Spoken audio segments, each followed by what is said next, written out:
July August বিপ্লবের শক্তিগুলো একসাথে নাই, একে অন্যের সাথে লড়াই করতেছে। বিপ্লবে যারা যুক্ত ছিল তাদের মধ্যে হতাশা, আর একদিকে আওয়ামী লীগের ফিরে আসার হুঙ্কার, সমাজের নানান ক্ষেত্রে অস্থিরতা। এই প্রেক্ষিতে সবার মনেই প্রশ্ন, বিপ্লব কি পরাজিত হচ্ছে? আমরা এই প্রশ্নটার উত্তর খুঁজব কিভাবে বিপ্লবটা সম্ভব হয়েছিল সেইটার বিশ্লেষণে। আপনারা নিজেরাই বুঝে যাবেন বিপ্লব পরাজিত হবে কিনা বা পরাজিত হইতে যাইতেছে কিনা। আমরা একটা অসম্ভব যুদ্ধে বিজয়ী হয়েছি, এটা একেবারেই অসম্ভব ছিল, কিন্তু জিতছি। আমাদের সন্তানেরা সেই অসম্ভবকে সম্ভব করে তুলছে। কিভাবে?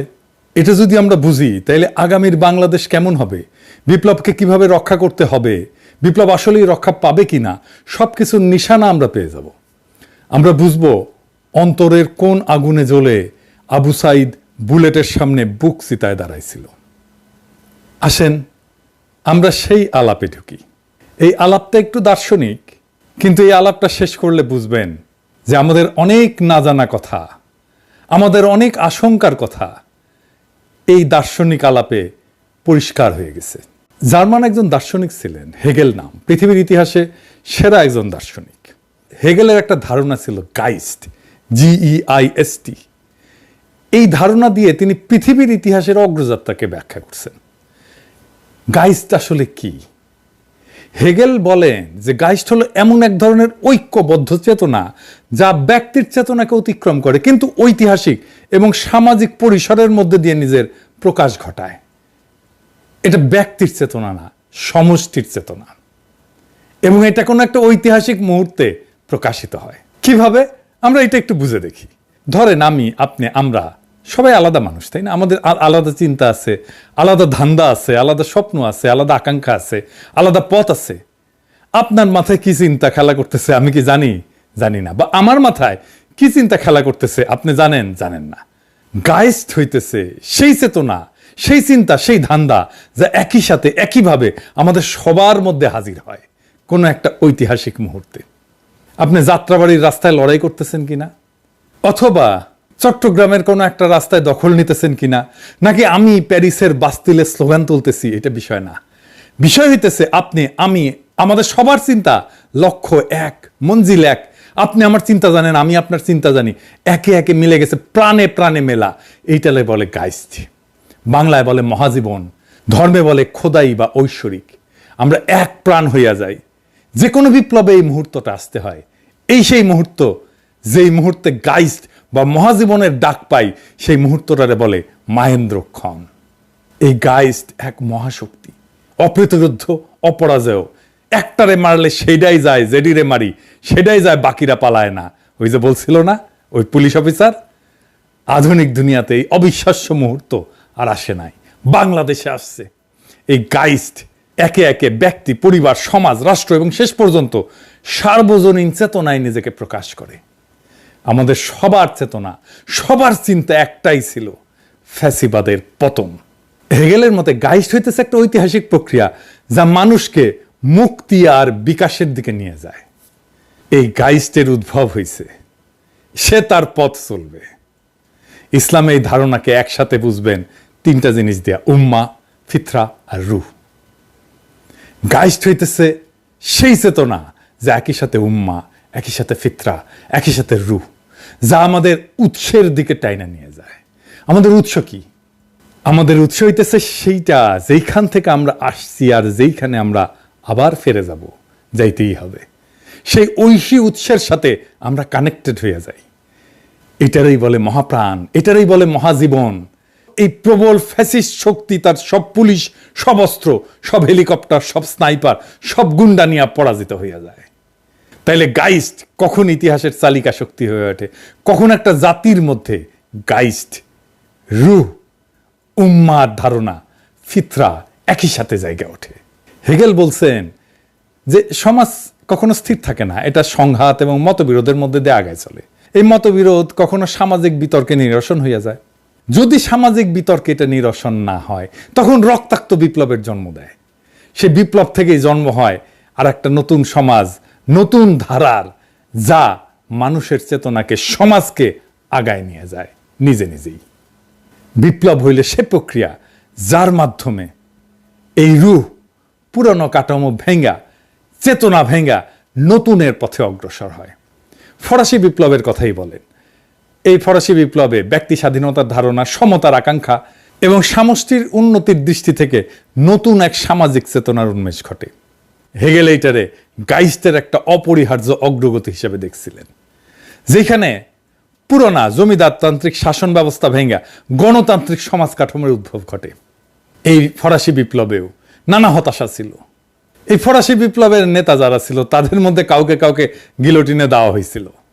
চরম অরাজকতা ঘটছিল ফরাসি বিপ্লবের পরে, কিন্তু নতুন সমাজ তার মধ্যে থেকেই গড়ে উঠছে। বিপ্লবের পরে যা হয়, এখন যা দেখতেছেন বাংলাদেশে, এইটা সৃষ্টির প্রসব বেদনা। এই প্রসবের বেদনা ছাড়া নতুন কিছু সৃষ্টি হবে না। বিপ্লব মহাজীবনের উন্মেষের মধ্যে দিয়ে ব্যক্তিগত এবং সামষ্টিক স্বাধীনতার মুক্তির নতুন সম্ভাবনা সৃষ্টি করে, এবং এই বিপ্লবের মধ্যে দিয়ে পুরানো চেতনা, সমাজের কাঠামো চ্যালেঞ্জের মুখে পড়ে, এবং এই চ্যালেঞ্জের মধ্যে দিয়া সামষ্টিক চেতনা, রূহ, ফিতরাত, উম্মার ধারণা আরো বিকশিত হয়। বিপ্লব হলো সেই মাধ্যম যার মাধ্যমে একটা জনগোষ্ঠী নিজেকে নতুন করে আবিষ্কার করে এবং একটা নতুন স্তরে উন্নীত হয়। আপনি এই বিপ্লবকে সাংবিধানিক ধারাবাহিকতা দিয়ে বাঁধতে পারবেন না, কারণ ওই সাংবিধানিক ধারাবাহিকতা ভাঙার জন্যই এই বিপ্লব হয়েছে। এই বিপ্লব থেকে উত্থিত শক্তি সামষ্টিক পরিবর্তন, বৈপ্লবিক পরিবর্তন ছাড়া থামবে না, থামতে পারে না। আমরা সেই জন্যই বিপ্লবী সরকার চাইছিলাম, আমরা সেই জন্যই নতুন রিপাবলিক চাইছিলাম। নতুন রাষ্ট্র গঠন ছাড়া এই সংঘাত, যে সংঘাতের কারণে রক্তপাত হয়েছে, সেটা অমীমাংসিত থেকে যাবে। 1971 একটা বিপুল সম্ভাবনা সৃষ্টি হয়েছিল। যেই মানুষটা আমাদের মুক্তির প্রতীক ছিল, যার অঙ্গুলি হেলনে সারা বাংলাদেশের প্রাণ জায়গা উঠত, 4 বছরের কম সময়ের মধ্যে সেই মানুষটার মৃত্যুতে সারা দেশ উল্লাস করলো। কেন? কারণ সেই সম্ভাবনার সাথে সে বিশ্বাসঘাতকতা করছিল। গত 15 বছরের বিরামহীন চেষ্টায় তারে পুনরুত্থিত করার চেষ্টা করছিল, হয় নাই, বরং তার মূর্তিগুলো তো গেছেই, সাথে সাথে 32 নম্বরে জ্বালায় দিছে জনতা। আজকেও যারা বিপ্লবের আকাঙ্ক্ষার সাথে বেইমানি করবেন, তারা সাময়িকভাবে হয়তো জিতে যেতে পারেন, মনে করতে পারেন জিতে গেলাম, কিন্তু আখেরে এইভাবে ইতিহাসে স্থান পাবেন। আস্থা করে গারপেলি করবেন না। যদি ইতিহাসের আস্থা করতে নিক্ষিপ্ত হইতে না চান, নতুন রিপাবলিক গড়ার কাজে হাত লাগান। জাতি অপেক্ষা করতেছে। যেই লড়াই শুরু হয়েছিল তা আমাদের সমাপ্ত করতে হবে। এইবার আসেন বলি, লড়াইটা কিসের? আমরা কিসের জন্য লড়াই করছিলাম, বা আমরা কিসের জন্য লড়াইটা আসলে করি? হাসিনার উৎখাতের জন্য লড়াই করছি? ফ্যাসিবাদের অবসানের জন্য লড়াই করছি? না, আমরা লড়াই করি তার চাইতে বড় কিছুর জন্য। আমরা একটা স্লোগান দিতাম ছাত্র জীবনে, আপনারাও দিছেন অনেকে, লড়াই লড়াই লড়াই চাই, লড়াই করি বাঁচতে চাই। সম্ভবত পৃথিবীর সবচেয়ে সুন্দর দার্শনিক স্লোগান।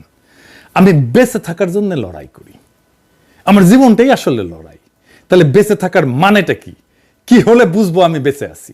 আমাদের প্রত্যেকেরই শরীর তো মইরা যাবে, বৃদ্ধ হবে, বুড়া খাটাস হবে, প্রফেসর ইউনূসের মন্ত্রিসভার কিছু কিছু সদস্যদের মতো।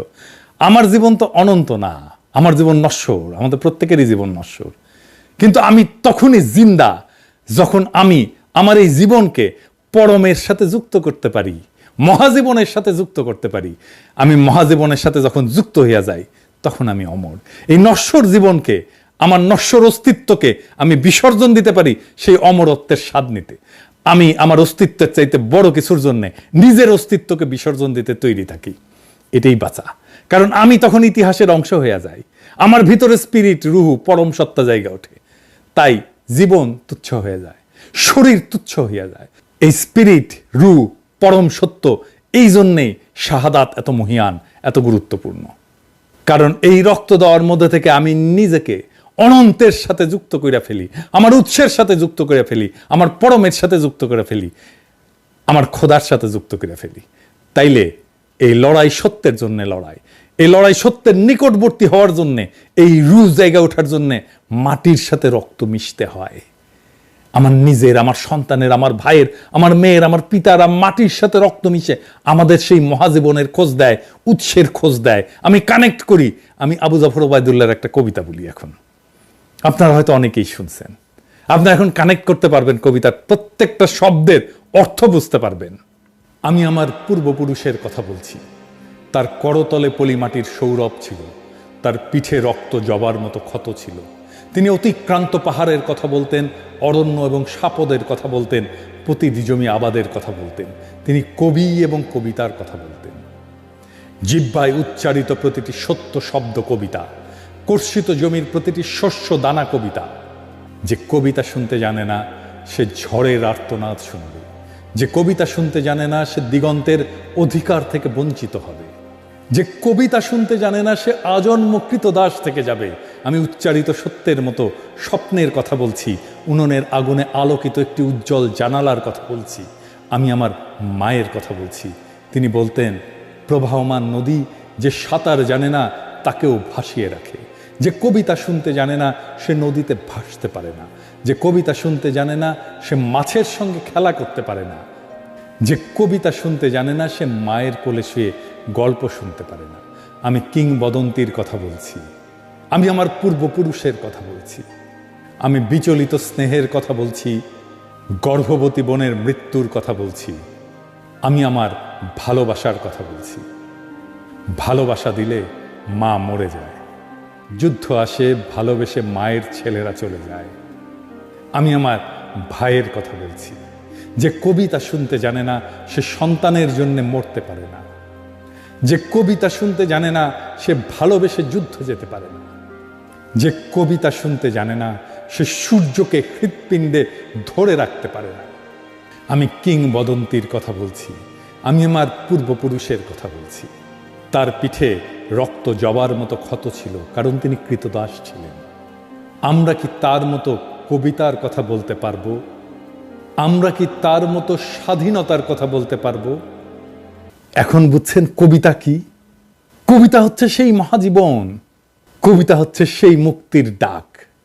এই জন্যই দেখবেন প্রত্যেকটা ধর্মগ্রন্থের সূরা, শ্লোক, আয়াত সবকিছু কবিতার মতো, কবিতার ছন্দে ছন্দে ঐশী বাণী কবিতা হয়ে আসে। হাসিনা পরাজিত হয়েছে, কারণ এটা না সে ফ্যাসিস্ট, কারণ এইটা সে মিথ্যার পূজারী। সে কবিতা শুনতে জানে না। আমরা সত্যের পক্ষে ছিলাম, তাই বিজয়ী হয়েছি। যেই জাতি নিজের আত্মশক্তিকে একবার চিনতে পারে সে বারে বারে তার কাছে ফিরে যাবে। সে বারে বারে তার উৎসে ফিরতে চাইবে। ষড়যন্ত্র করে সাময়িকভাবে দমায় দিতে পারবে, কিছুটা পিছায় দিতে পারবে, কিন্তু বিপ্লবকে পরাজিত করতে পারবে না। বাংলাদেশ পুরনো সংবিধানে ফিরবে না। বাংলাদেশ পুরনো ব্যবস্থায় ফিরবে না।